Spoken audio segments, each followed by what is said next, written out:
Yo, what's going on, guys? Hope everybody's having a great day today.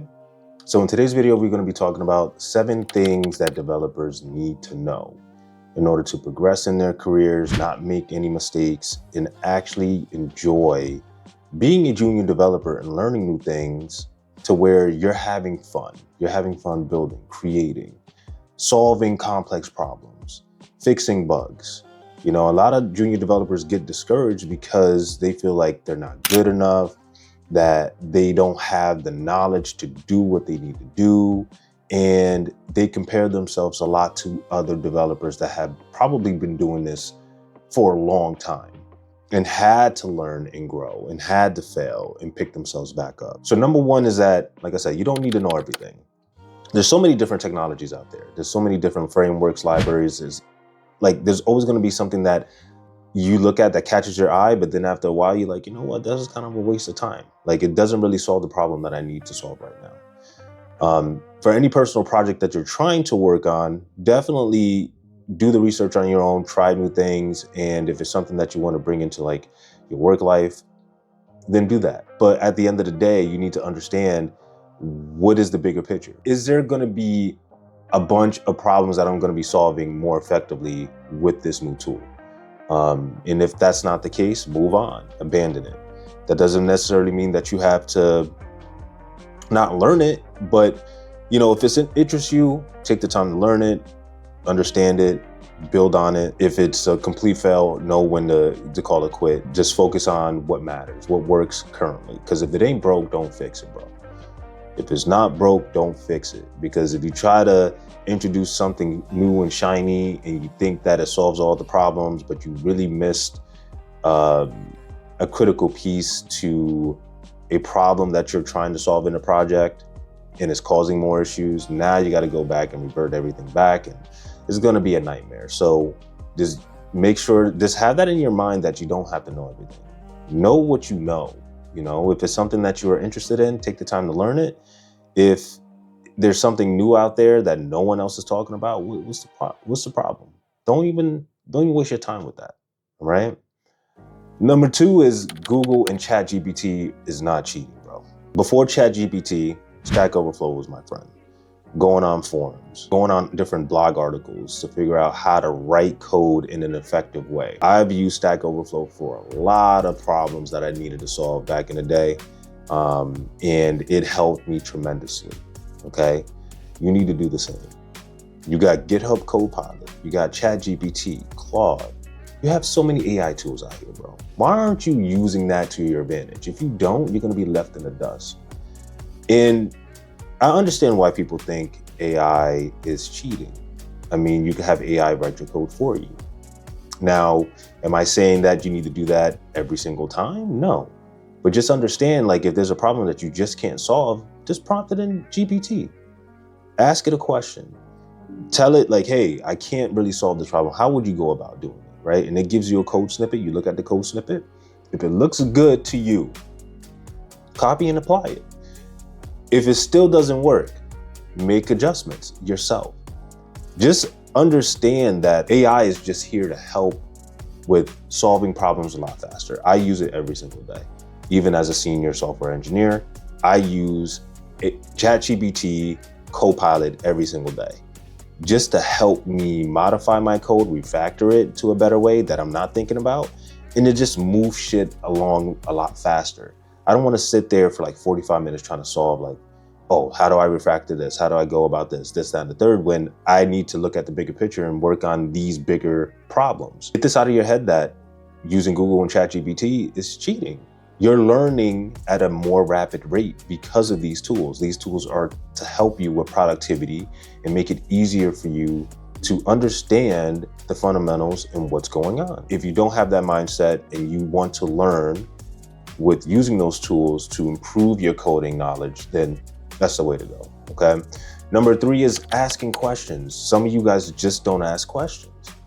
And when you're working through a project and you're not familiar with it, your ego gets in the way to where you feel like, if I don't ask questions or if I don't show that I can actually do this job, then people will think of me different.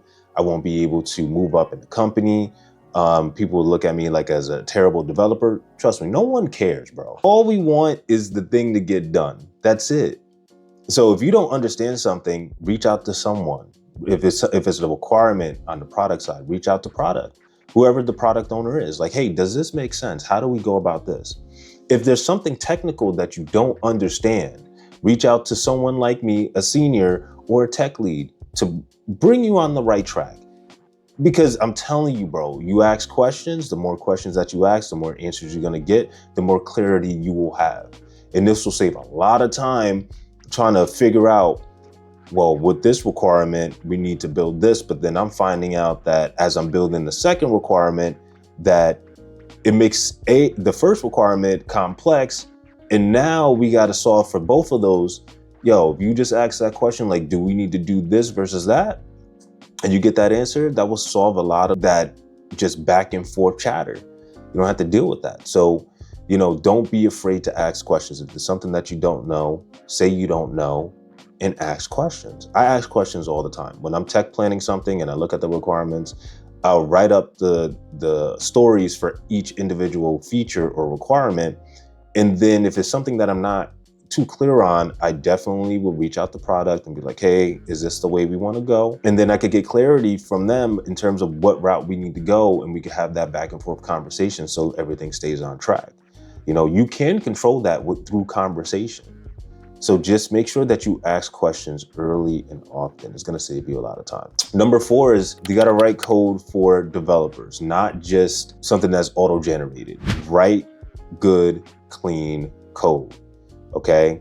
What I mean by that is, if I was to look at something that you wrote, like a program, right? I need to improve that feature that you wrote previously, I just wanna understand exactly what the flow is. Like, what are some of the variables that we have? Do we have any enum types? Like, are there any statuses that I need to know about? What is the flow? How are we passing data from one place to the other? If I'm looking at spaghetti code and I can't understand what you're doing, we got a problem, brother. We got a problem. So always make sure that your functions are legible, that you could read it. It defines what the function is actually doing. Your variables are clean, so you understand exactly what those variables are, what kind of data that you're passing in. Adding comments and all that stuff, unless it's super complex, is not needed. If it's something small, you don't need to write comments. I should be able to read your code and follow the flow. And if I don't understand it, I'm gonna have to reach out to you. And if you can't explain it, then we got a problem. Now we got to think about refactoring, cleaning things up. It's a nightmare. Number 5, all right? Shit will break. Shit will break. I've done this in the past where I wrote a component out and I thought I did the right thing, and I was using UseEffect to fetch data, and your boy forgot the dependency array. When you don't define a dependency array, you run into an infinite loop. So we had a page that was running infinitely in this project, and every single time I was on a call with someone and he was defining the issue, and every time we did a filter change, the page would reload. And I'm like, what the hell is going on? So then we look at the code, and then I'm like, oh, I forgot the dependency array. So when you have an empty dependency array, it tells the UseEffect function to run once, okay? If you have state in your dependency array that updates multiple times, you could run into an infinite loop as well.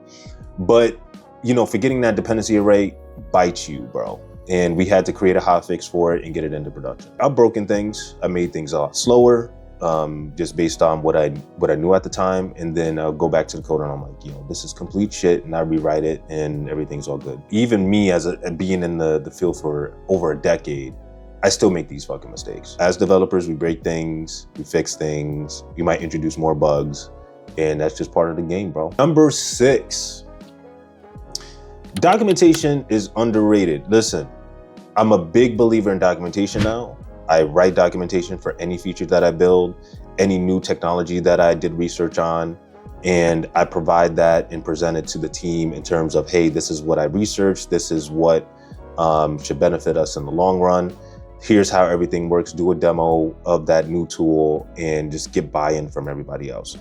Documentation will save you a lot of time from asking people for help, trying to go through the internet, trying to figure out the solution. If there's documentation already there, you read through it, you'll find your answer. I like to create thorough documentation to where people understand what's going on. They understand the backend architecture, the data architecture, front-end architecture, how everything works under the sun, and provide a demo in terms of like the front-end functionality and what kind of gotchas you could run into, or what's been reported in terms of this was a problem before and now it's been fixed, but you need to be aware that this can happen again, potentially. When it comes to documentation, if you're writing something new, a new feature, create some technical documentation. It doesn't have to be craziness. If it's something to do with like a new page, right? Not everybody on the team is gonna know what this new page is, except for product and upper management. If you create documentation around that page and what it does and the database tables that it updates and all that stuff, that's all I would need from a technical standpoint. Like where the page is, what the code looks like, and then we could go from there. But we don't need to get thorough in terms of like, when you click this button, you do this and all this stuff. Like it doesn't need to be a QA document, just something technical to where a dev will read it and be like, okay, I understand now, and then go into making changes if they need to, all right? But documentation, A1, I do that every single time when I'm building something new, and I make sure that the team understands it, okay? Because I hate to get questions all the time on the same shit. So having that documented, it's right there in the documentation, brother. Just read it, you know what I'm saying? Don't bother me with this stuff unless it's something completely new, right? And then number 7, it's the last thing I want to talk to you guys about, is imposter syndrome. Hits everybody. When I was first starting out, developers knew more than me, you know what I'm saying? And I thought I was on that same level, but I was told really quickly based on the code that I wrote, what I was able to accomplish, and realized that I still got some work to do. There's a lot of work to do. So I pride myself in not having that ego to where I think that I need to be on par with everybody else. I know what I know. That's all I know. Okay, if there's something new, I'm gonna do research on it. And if it's something valuable, I want to teach others on it. But I'm not gonna sit there and look at another developer that knows more than me, has done the work, has put in the hours, and could talk effectively about something and think, oh man, I'm not like that person, then I'm complete shit. I'm good at what I'm good at. Whatever value that I give to you in these videos, if you're taking that and you're loving the content, that's all that matters to me, you know? And also, if I'm helping you with your code and reviewing your stuff and it looks great and I'm providing good feedback and you're getting compliments on those changes, I did my job. You know, I'm here to help others. And if someone knows more than me, I'm willing to learn from them. You know, I don't need to be like the #1 guy out here doing everything. That gets boring.